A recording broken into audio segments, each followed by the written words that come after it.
Margaret, Maggie. Callahan wasn't there to prove anything to anyone. She wasn't looking for recognition, and she certainly wasn't dressed for attention. She just needed a pair of size 8 combat boots and a hydration rig to support a weekend field training at Fort Farewell. One she'd already been cleared to assist as a civilian volunteer. But the second she walked through the doors of the supply depot, things shifted. The young private behind the counter barely glanced at her face. His eyes went straight to the faded, threadbare jacket she wore, a military field coat bleached soft from time and sun, its seams frayed and worn at the cuffs.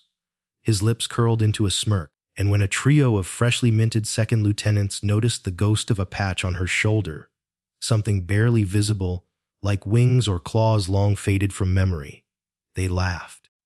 They didn't ask her name. They didn't ask what that insignia once stood for. They didn't bother wondering how long it must have taken to wear a uniform down like that. Because to them, Maggie Callahan looked like just another veteran clinging to old stories. But someone else saw her. Someone whose rank turned heads across the entire base. And when he asked just one question, the whole room went quiet. It was a humid Monday morning in rural Georgia, the kind where your shirt stuck to your back before the sun even cleared the trees. Fort Farewell was already buzzing. Diesel engines rumbled in the motor pool. Cadence calls echoed off the concrete.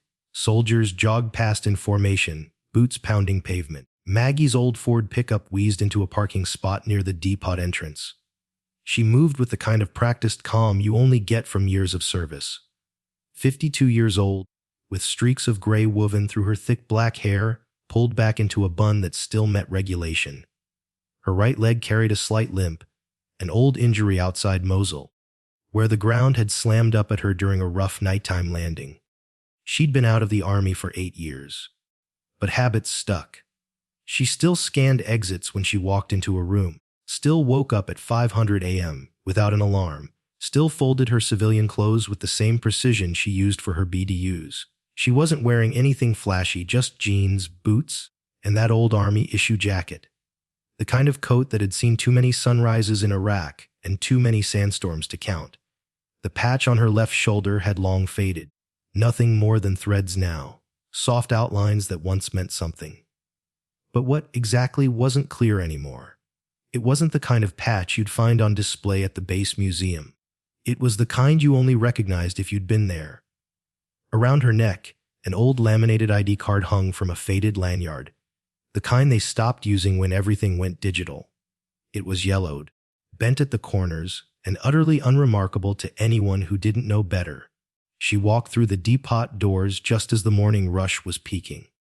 Soldiers bustled through, trying to beat the weekly inspection deadline. Stacks of MRS lined the aisles. Canvas netting, duct tape, gloves, hydration bladders. It all had that familiar Army smell: coffee, cardboard, and cleaning fluid. Maggie grabbed a clipboard and started checking items off her list.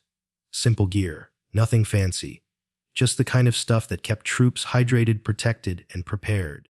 Behind the counter, a nervous-looking private, barely old enough to vote, fumbled with a barcode scanner. And just a few feet away, those same 3 second lieutenants, clean, shaven, uniforms still crisp from OCS graduation, began their quiet ridicule again. One, a tall kid with the name tag, Dunham, nudged his buddy and nodded toward Maggie's jacket. "Halloween's early this year," he whispered, not bothering to hide the smirk. "Bet she found that thing in her dad's attic." Another added, "Probably tells stories about secret missions that never happened. Fake ribbons, made-up units, stolen Valor starter pack," said the third, grinning. They didn't lower their voices. Not really. They didn't think they needed to. Maggie didn't flinch. She didn't turn. She didn't defend herself. She just finished her list and stepped to the counter. The young private, nameplate reading Collins, gave her an awkward smile. "Morning, ma'am. You have your paperwork." She handed over the packet, 3 pages, signed and stamped by a battalion logistics officer. Collins read it, frowned, then tapped at his computer. "System says you need active duty clearance or an assigned unit code." He looked nervous. "I might need to call my supervisor. He's in briefing right now." She didn't argue. She just nodded and stepped aside, sitting down on the cold metal bench near the vending machines, resting her list on her knee. That's when one of the lieutenants walked by again, slow and smug. "Next time, maybe try a uniform that actually fits, Mom," he said, loud enough for half the room to hear. Still, she said nothing. Not because she was defeated, because she knew she didn't need to. That's when he walked in. Brigadier General Thomas R. Keating wasn't loud. He didn't need to be. Combat-worn OCPs. Tattoos on his forearms that told stories few civilians could guess. Pathfinder tab. Airborne wings. Deployment bands stretching up his arm like chapters in a book. He walked over to the coffee station, picked up 4 cups, and set them down on a table just loud enough for the clink to interrupt the lieutenant's laughter. Then he turned, looked straight across the teapot, and locked eyes with Maggie Callahan. He walked toward her, measured and silent, and when he spoke, the room froze. "That patch on your shoulder, where'd you serve?" Maggie Callahan sat on the edge of the cold metal bench, her clipboard balanced on one knee, back straight like a soldier on break, but not off duty. She'd been through worse waiting rooms than this. A depot bench in Georgia heat was nothing compared to a dusty aid station outside Ramadi, or the belly of a C-130 circling too long with wounded on board. But even so, this stung differently. Across the room, the 3 young lieutenants hadn't let up. If anything, they'd grown bolder now that she was seated, not saying a word, and therefore, at least in their eyes, an easy target. Their names were stitched onto clean, fresh uniforms let Dunham, Letty Hensley, and Lut Torres. You could spot the newness in every part of them. Their 2 bright boots, their pressed collars, the untouched confidence that hadn't yet met war, loss, or humility. To them, Maggie was a curiosity, a relic, a punchline. "I'm telling you," Dunham said, voice loud enough to bounce off the MRE racks. "They come crawling out of every History Channel documentary like they're starring in their own war movie." He nodded toward her jacket, as if it were some stage costume. Hensley, shorter, stockier, still carrying the chip of a middle-of-the-class West Point graduate, took a slow sip from a can of energy drink, like a man about to deliver a TED Talk. "She probably tells bar stories about secret missions in countries no one's ever heard of. Top secret stuff, right? Always classified. Always just enough to make you wonder, never enough to check." He chuckled. The Stolen Valor Playbook, Chapter 1. Torres, the youngest of the 3, had the restless posture of someone still trying to find his place in the room. Eager to belong, and willing to earn it by siding with the loudest voices. "Look at that patch," he said, pointing not directly, but without subtlety. "You can't even see what it was. Probably ironed it on herself in the garage with a coffee mud." They all laughed. Not cruelly. Worse, comfortably. The kind of laughter that comes when you think your target doesn't matter. When you're sure there won't be consequences. When you believe you're right because nobody ever told you otherwise. Maggie didn't look at them, didn't fidget, didn't adjust her coat or hide the patch. The insult didn't need acknowledgement. She'd lived long enough to know that silence can say more than fury ever could. Behind the counter, Private Collins was still clicking helplessly at the terminal. The poor kid looked caught between 2 nightmares, one involving chain of command protocols, and the other involving a woman in a battered jacket with an authorization letter that should have worked but didn't. "I'm really sorry, Mom," he said again, eyes darting between her and the flickering screen. "I tried twice, but the system's locked without an active duty assignment code." "It's all right, son," she replied calmly, her voice level, almost gentle. "You've done what you could." Collins looked relieved but also unsettled, like he knew this wasn't how it should have gone and hated that he couldn't fix it. Back near the boot rack, Hensley propped one foot up on a supply box and continued his monologue. "They always flash a scar," he said, lifting his sleeve mockingly, "and wait for someone to ask what really happened. Always coy, always mysterious." He mimed a soldierly pose, chest out, chin high, hand to imaginary metal. "If I told you, I'd have to kill you," he mocked in a low voice, pretending to squint into the distance. Dunham nearly doubled over with laughter. "Bet she's got a drawer full of made-up ribbons and fake deployment badges," he said. "Probably keeps 'em next to a Purple Heart she ordered online." Even the civilian contractor passing through with a cart of comms gear glanced over, uncomfortable but unwilling to speak. Just one more man caught in the undertow of rank culture, and the unspoken rule, don't rock the boat. But despite their jeering, despite the sting in every word, Maggie Callahan stayed exactly where she was. Her posture never slouched, her eyes stayed on her clipboard, and her coat, faded, threadbare, and marked with a barely visible insignia no one could recognize, remained zipped to the collar. Because she didn't wear that jacket for them. She wore it for the woman she used to be, for the people she left behind, for a time in her life that changed everything, and that nobody, not even the U.S. Army, ever officially acknowledged. That's the thing about real service. It doesn't need an audience. And the people who have truly carried the weight don't need to prove it. They already know what they did. What Maggie didn't know, yet, was that someone else in the depot had recognized the outline of that patch. Someone who did know what it meant, and who owed their life to the unit no one talked about anymore. Because in just a few moments, everything would change. And for the first time that morning, someone in uniform was about to ask the one question those lieutenants never bothered to where did you serve? The depot's fluorescent lights hummed with the same indifference they always had. A forklift beeped in the back. Somewhere near the shelves of Paracord, a corporal grumbled about a missing shipment. But near the bench where Maggie Callahan sat, the air had grown heavy. She felt it before she saw him. Footsteps, measured and solid, approached from the front entrance. Not hurried, not casual, intentional. 4 ceramic mugs clinked softly as they were set down on the counter. A small, simple sound. Yet it cut through the chatter like a dropped pin in a courtroom. The man who'd carried them wore old-issue combat fatigues that didn't shine or sparkle. They were the kind that spoke without needing a single stitch of pageantry dirt, worn, sweat, hardened, and tailored by time, not vanity. His sleeves were rolled just past the elbow, revealing a weathered forearm inked with fading unit tattoos. On one arm, the Pathfinder arrowhead. On the other, airborne wings. Deployment bands ran up like a time-lapsed story, lines of ink that told of Kandahar, Fallujah, the Korengal Valley, and places not even marked on maps. His name tape read simply, Keating. Below that, Brig. Gen. The lieutenants who had been laughing only moments before went suddenly still. Hensley caught mid-sip of his energy drink, lowered it as if it had turned to vinegar in his hand. Torres took a half step back instinctively. Dunham muttered, "Is that?" but didn't finish the sentence. Because they all knew who he was. Brigadier General Thomas R. Keating didn't need an introduction. He was a legend around Fort Farewell. The kind of officer you heard about in briefings and war stories. The man who had once pulled an entire convoy out of a kill zone near Fallujah without air support, losing only one vehicle. The man who'd personally briefed the Joint Chiefs.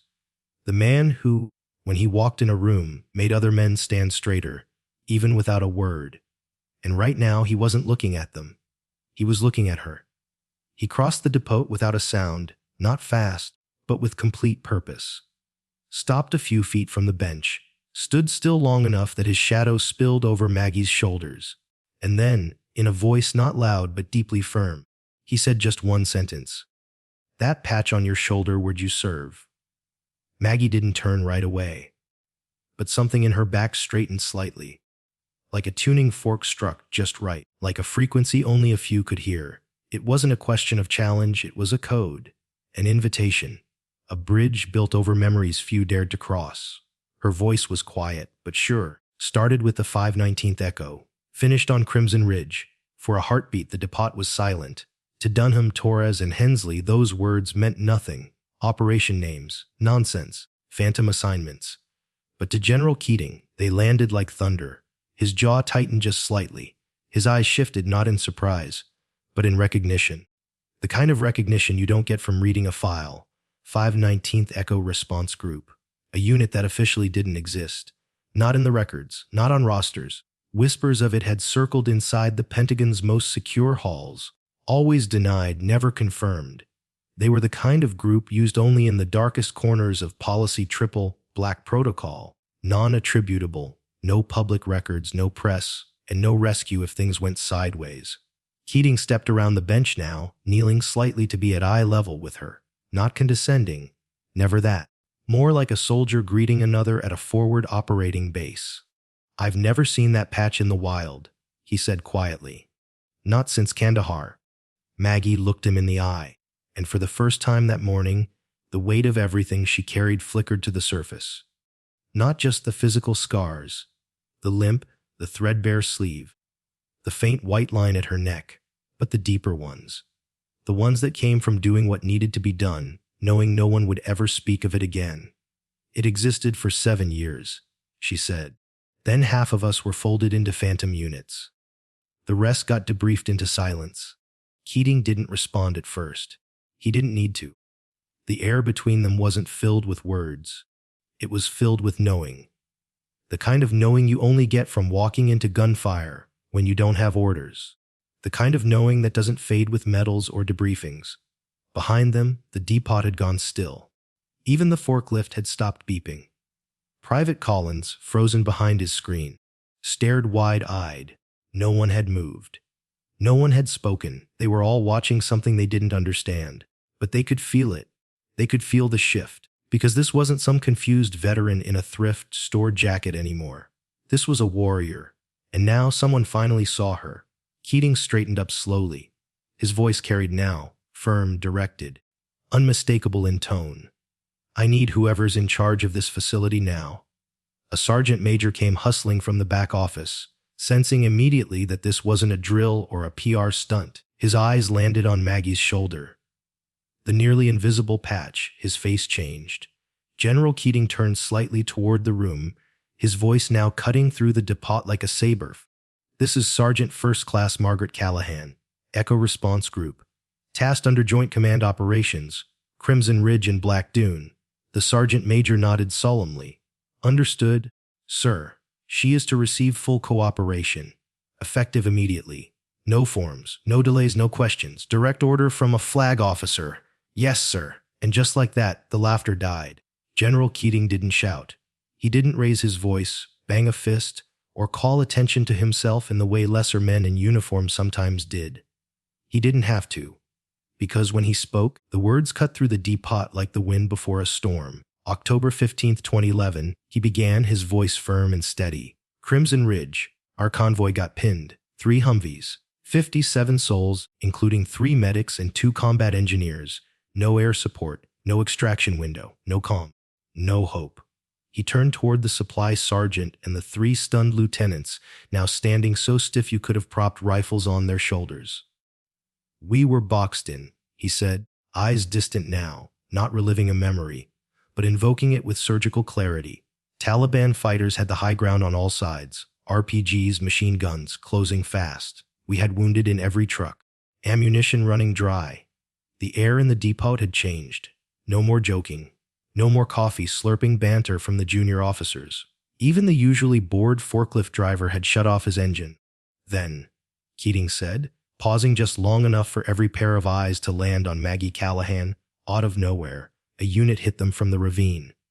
He stepped forward now, his boots echoing softly on the concrete floor. No radio call, no formal tasking. Just movement through the rocks. Controlled, surgical, fast. They didn't ask permission, they acted.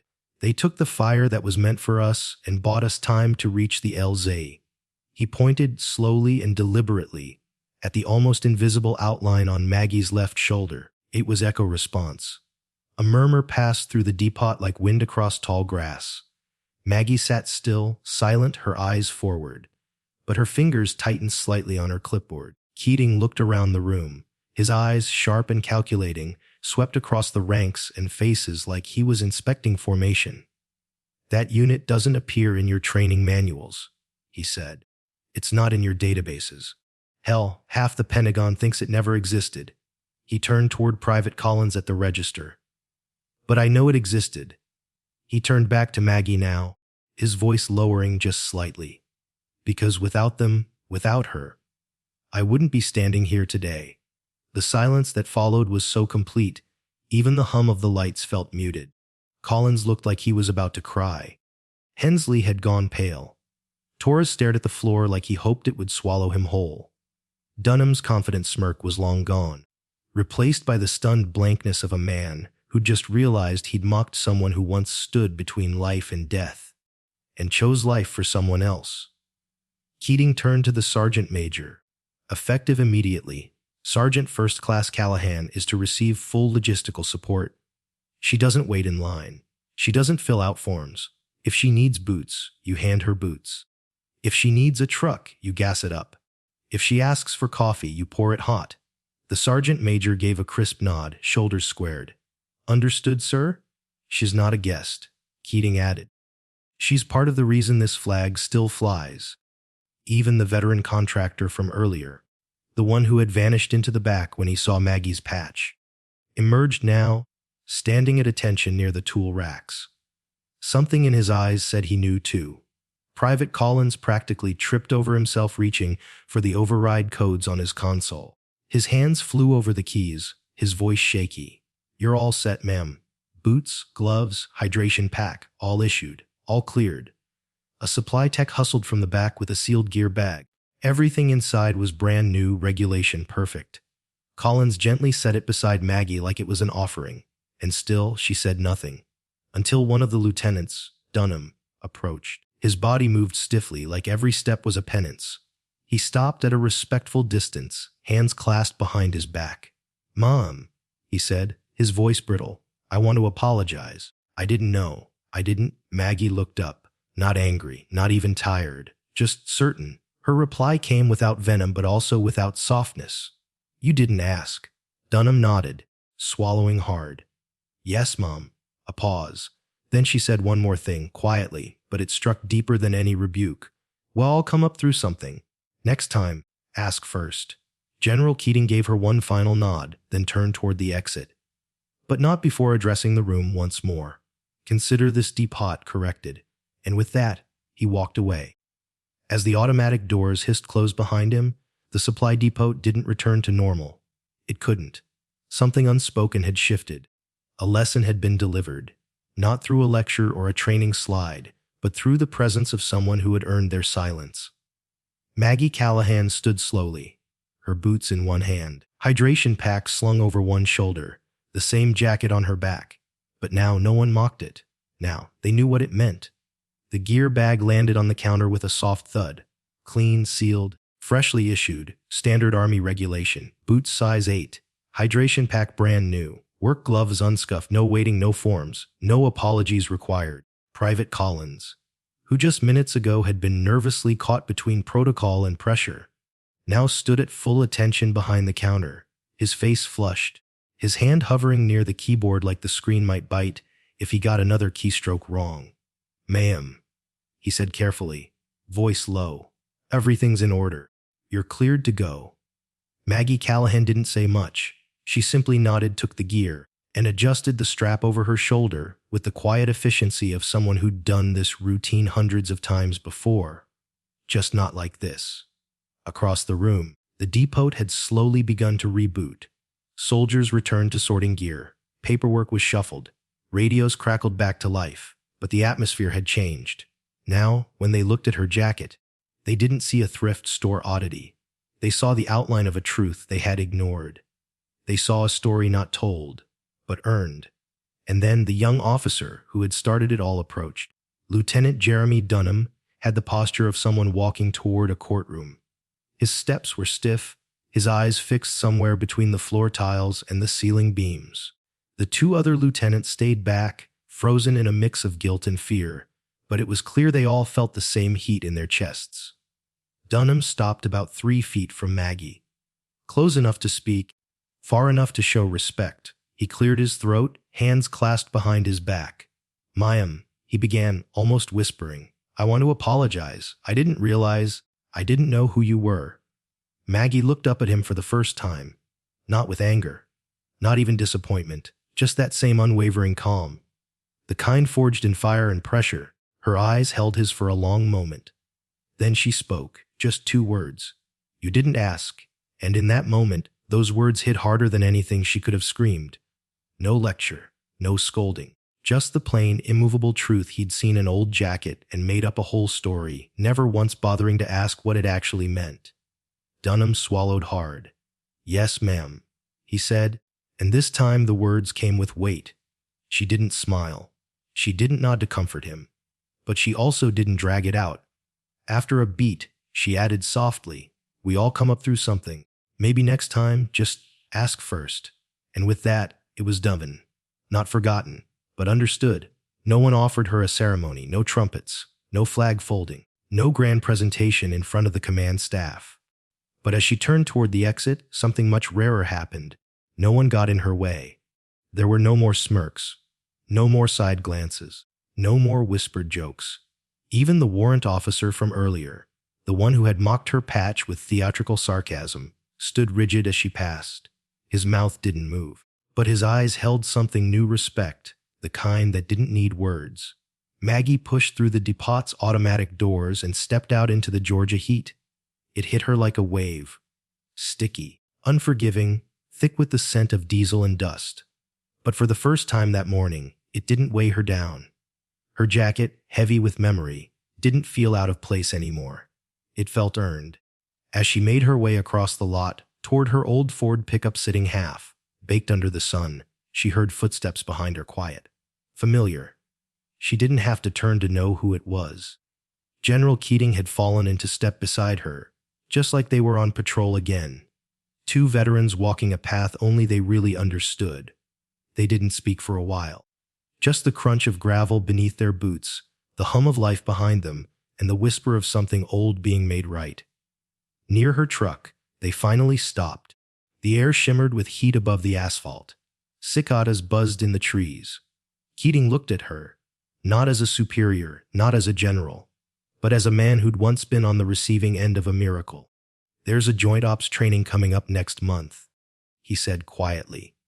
"Could use someone who knows how to run interference when the playbook runs out." Maggie raised an eyebrow. "You offering me a consulting job?" He shrugged. "I'm offering some of these kids a second chance to learn from someone who's been there. Someone who doesn't just talk tactics. She remembers what it costs." She looked back toward the depot, where three young officers were likely having the longest, most sobering morning of their careers. "Might be good for them," she said. "Might be," he replied. She gave him a quiet nod, the kind that meant, "I hear you." Then she opened her truck, tossed the gear into the passenger seat, and slid in. Keating didn't ask for thanks, and she didn't give one, because what passed between them wasn't about gratitude. It was about recognition, the kind that doesn't need medals. Just truth. Finally seen, the engine of Maggie's old Ford pickup ticked in the heat, metal expanding beneath the southern sun, windshield smudged with a thin film of red dust. She rested her arm on the doorframe, one boot still on the gravel, her other leg tucked inside. General Keating stood beside her, hands behind his back, not quite at attention, but still very much the soldier he had always been. The depot was now a distant hum behind them, its rusted steel and concrete framed against the backdrop of swaying pine trees and a sky that threatened thunder later in the day. But here, in the silence just outside the reach of protocol and politics, two veterans stood together on equal ground. He didn't thank her again. He didn't need to. Instead, he spoke softly, like someone offering something real, not a favor, not a command, but a chance. "There's a joint exercise next month. Out west. Mixed unit. Some of these kids you met today, they'll be there. They're good, just green. And they don't know what they don't know." Maggie listened without nodding, her eyes on the horizon. The sun was higher now, almost directly above, casting sharp shadows across the parking lot and glinting off the hood of her truck. Keating continued. "Could use someone on site. Quiet role, advisory, no uniform required. Just someone who knows what to do when the radios go silent and the plan falls apart." He paused, then added, more gently, "Someone who doesn't freeze when the bullets come faster than the orders." Maggie didn't answer right away. She adjusted the strap on her hydration pack, then glanced over at the depot one last time. Somewhere inside, three young officers were learning what it meant to carry shame. Not the kind that comes from punishment, but the kind that comes from finally understanding what you got wrong. She looked back at Keating, her voice even. "I'll think about it, General." He smiled. Not the kind of smile you flash in a press photo. This one was quiet, tired, honest. "Just Keating," he said. "Out here, We're just two people who remember." She gave him a nod, the kind that said both thank you and I hear you. Then she closed the driver's side door with a soft click. The window rolled down halfway as the truck rumbled to life. Gravel crunched beneath her tires as she pulled away from the depot. Dust trailing behind her like a forgotten story finally stirred from its silence. Keating stood there until the taillights disappeared beyond the row of aging motor pool garages. Then, without a word, he turned and walked back toward the building. Inside, conversations had resumed, but they were different now. No more swagger, no more off-end jokes. Just an awareness hanging in the air like the weight of a history never fully acknowledged. Whispers began to circulate. Echo response. Is that even real? She saved Keating's unit. How many others like her are still out there? There would be no press release, no commendation ceremony, no lines of brass shaking hands. But by dinner time in the mess hall, every soldier on base would know the story, the woman in the old jacket, the one they laughed at, the one who turned out to be more real than the medals some men wear their whole careers. Back on the road, Maggie rolled down both windows. The air whipped through the cab, carrying the scent of pine and jet fuel and Georgia clay. She drove past the gates of Fort Farewell without fanfare, just another pickup leaving base. But in her heart, something had shifted. She hadn't come for redemption. She hadn't come to teach a lesson. She came for boots, a hydration rig, a few days of helping out, because sitting in her apartment doing nothing felt like a slow erasure. But now, for the first time in a long while, she felt seen. Not by everyone, just by the ones who mattered. There's a kind of recognition that can't be faked. It doesn't come from ribbons or certificates. It doesn't happen on parade grounds. It happens in the quiet. When someone sees your scars and doesn't ask what happened, because they already know. Because they have their own. Later that night, long after sunset, Maggie pulled into her driveway. She didn't unpack right away. Just sat behind the wheel for a while, listening to the engine click as it cooled. Then, before heading inside, she reached into the back seat and pulled out the jacket. She didn't hang it up. She draped it over the back of a kitchen chair, right where she could see it. For years, that jacket had been a burden, a secret, a reminder of things no one talked about. Now, it was just what it always had been, truth worn on fabric. And at last, that was enough. In every town, on every base, in every quiet diner booth or VFW hall, there are people like Maggie Callahan. They don't ask for attention. They don't tell their story unless you really want to listen. They carry worn jackets, faded scars, and a weight most of us never notice, because they were told to disappear. But the truth, their silence isn't weakness. It's discipline. It's loyalty. It's what happens when you do something extraordinary and keep going. This story reminds us that the real heroes often aren't on the posters. They're the ones who walk past you in the grocery store. The ones in old boots and quiet eyes. The ones who saved lives, but never bragged about it. So what's the lesson? Don't assume. Ask. Before you laugh at the jacket or question the patch, stop and think. That person might have walked through hell to make sure you never had to. To everyone out there who's carried more than their share and never asked for thanks, we see you. We honor you, and we will not forget. If this story touched your heart, tell us in the comments. Have you ever met someone whose quiet strength changed how you saw the world? Drop your thoughts below. Hit that like button if this story moved you, and don't forget to subscribe for more powerful stories of quiet valor, untold history, and everyday Americans who remind us what dignity really looks like. Because sometimes, all it takes to restore someone's honor is someone finally asking the right question. See you in the next story.